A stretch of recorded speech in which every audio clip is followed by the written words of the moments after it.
let's talk about the conscious mind and the subconscious mind. Our conscious mind is just 5% of our mind, and our subconscious mind is 95%. So you see this little square here is 5%. All the rest. So this is our conscious mind, and all this is our subconscious mind. Here in this little square, there are our desires, our wishes and desires. So, for example, if I wish for a loving relationship, here are my wishes. I wish for love, I wish for respect, I wish for ease, I wish for fun. Here it is. But then how can I create that? I can create that if my 95% has beliefs that support that. Personally, I found quite a lot of things that don't support that, and I worked on changing them. For example, I have lots of programming from my family, lots of beliefs that come from my family, from my upbringing. Men are absent. So I want to, my wish and desires having a relationship with a man, but men are absent because that's what I've seen in my life. My father was not around. My cousin's father was not around. The only person who was around was my grandfather. And I seen the relationship between my grandfather and my grandmother. I was one of continuous nagging from my grandmother to my grandfather, and judgment. So what do I have here? So here I have respect, equality. Here I have men don't show up, men are absent.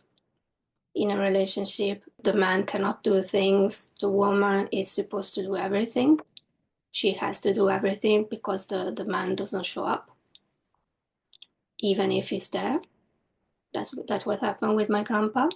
I will wake up, and that's really programming when our brain waves change. So when we are awake and thinking, we are in beta brain waves.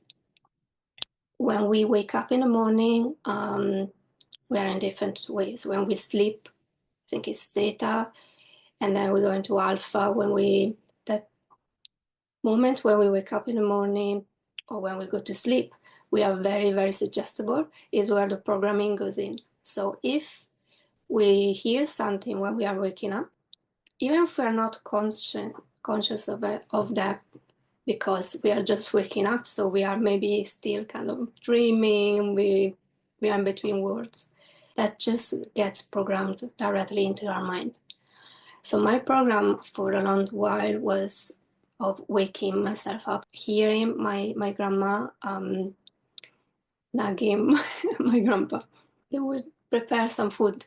She was really like Italian grandma, a pensioner, so she would be preparing food at 7, 8 in the morning. She would already prepare, I don't know, the tomato sauce for lunchtime. So she would recruit him, who was a pensioner as well, and I say, cut the onions, do this, do that. So I will wake up with that, and that got just programmed into my mind, even though the biggest programming we have is 0 to 7 years old. Just now a moment. It's really when so we are new to the world. We are like this little alien who came into the world and doesn't know how to do nothing. So they have to learn everything. That's how we fill up. All this 95%, the majority is filled up in the first 7 years, and there's lots of very useful thing for things for us, all the things we do and we don't have to think about. How to walk, how to drive the car if we drive regularly, how to talk, how to sing, I don't know, lots of things we don't have to think about, we do innately. They are just programmed into our subconscious mind. And those first 7 years are very, very, the children are like sponges. They are always in those brain waves of really just taking in without any analytical mind. They just take in, they just learn everything, and they learn fast. A child learns faster than an adult.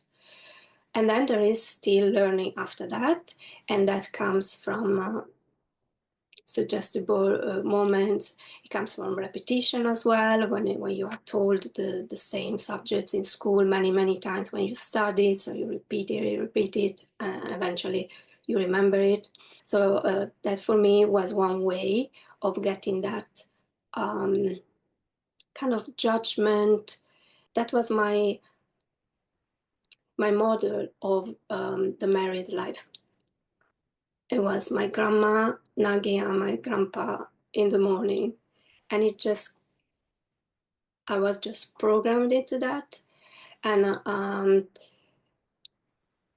yeah, I repeated all this stuff into my relationships.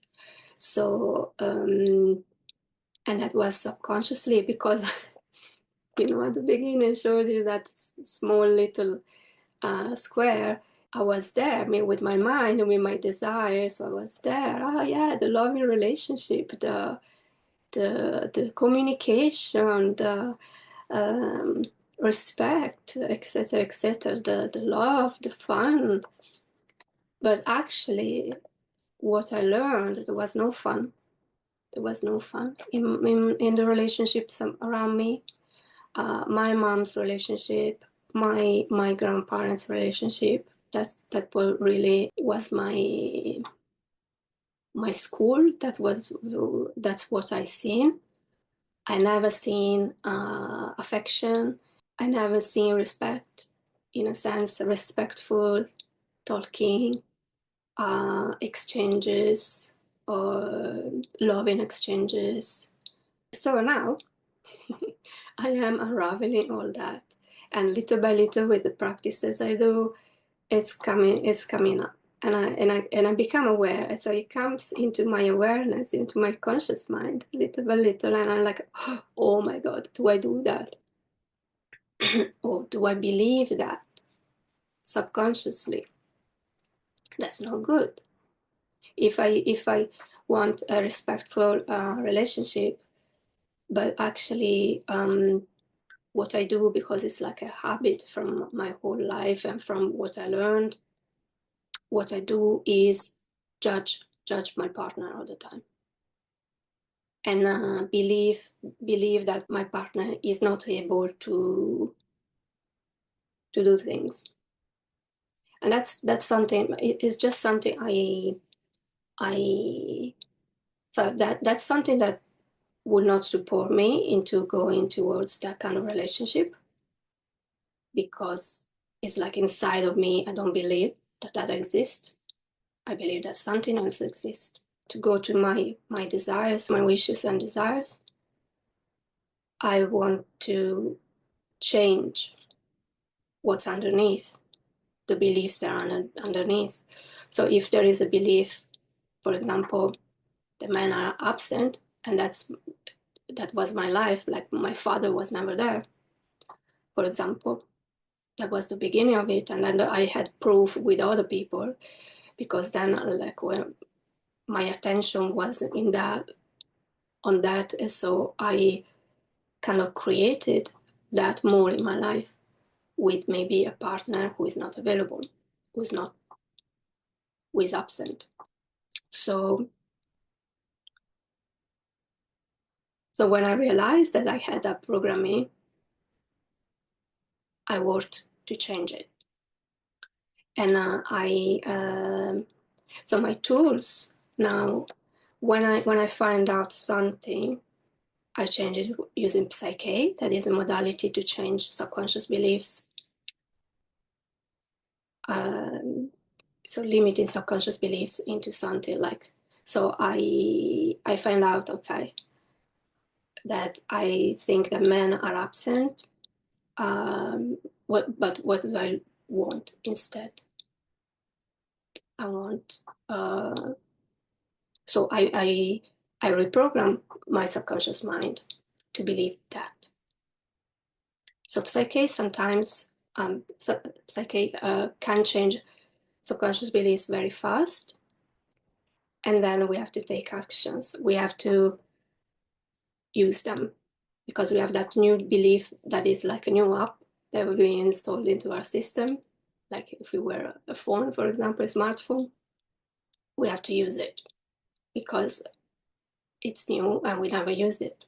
So it's not easy, but it's easier than other things, and and there may be underlying things. So you see how big is this compared to this. So there may be lots of things there. And I've been working with PSYCH-K from 2017, so it's been 7 years. And it's helping me a lot. And little by little, like I understood how can I use it more to my advantage. One thing that is great with PSYCH-K is that you can change the perception to a stressful situation. So that really can bring you out of stress fast. And I think that's a very useful tool. I discovered EFT recently, emotional freedom technique.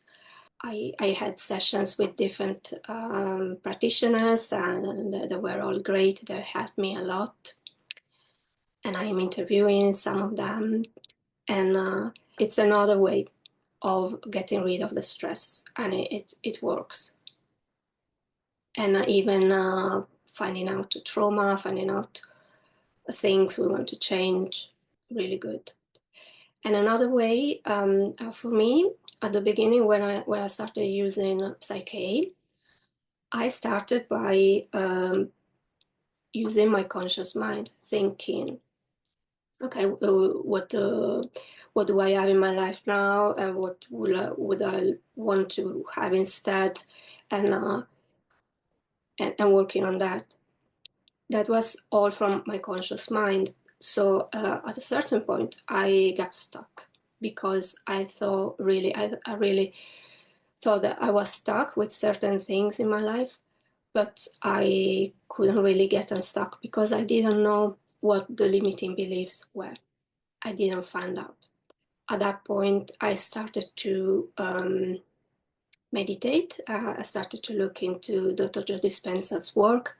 And before that, I did a little bit of meditation with shorter meditations. So I looked into other types of meditations.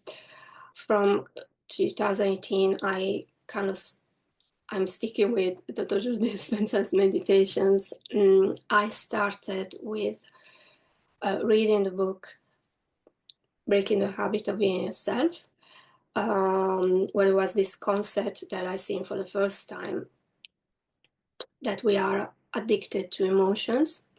So we do look subconsciously, unconsciously, we do repeat some kind of situations because we are addicted to an emotion. For example, we find ourselves in situations where we are mocked, there's lots of derision from other people, we feel uncomfortable. That's because we are addicted to shame.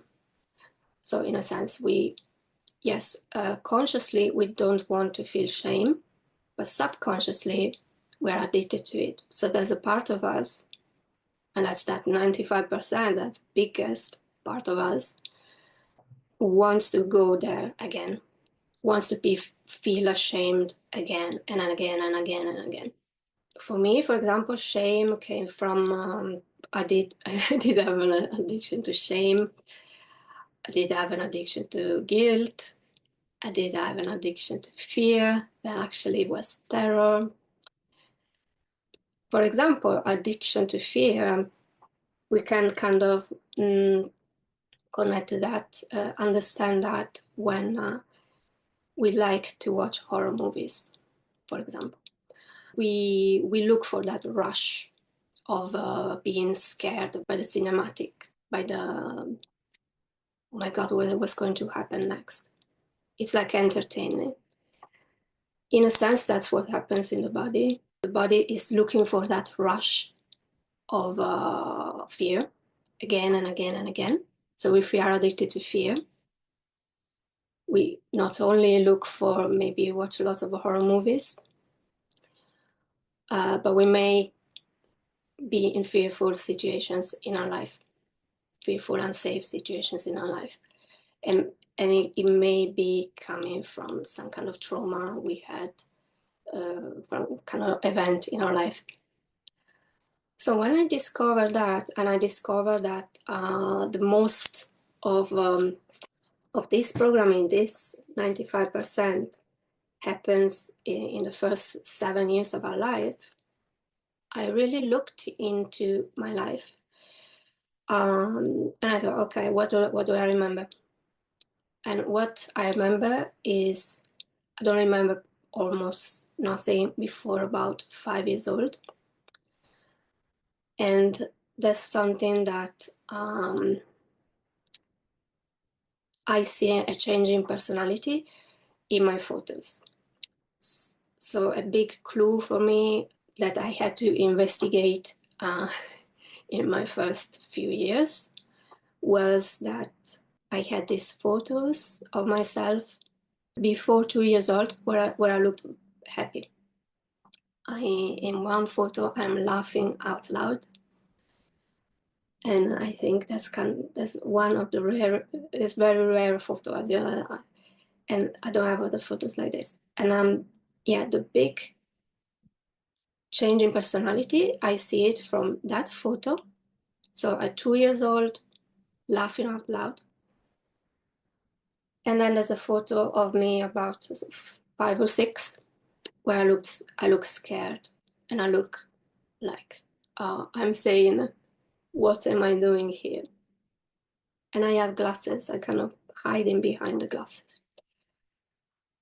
So my first inquiry was, what happened there? What happened that this is not the same person.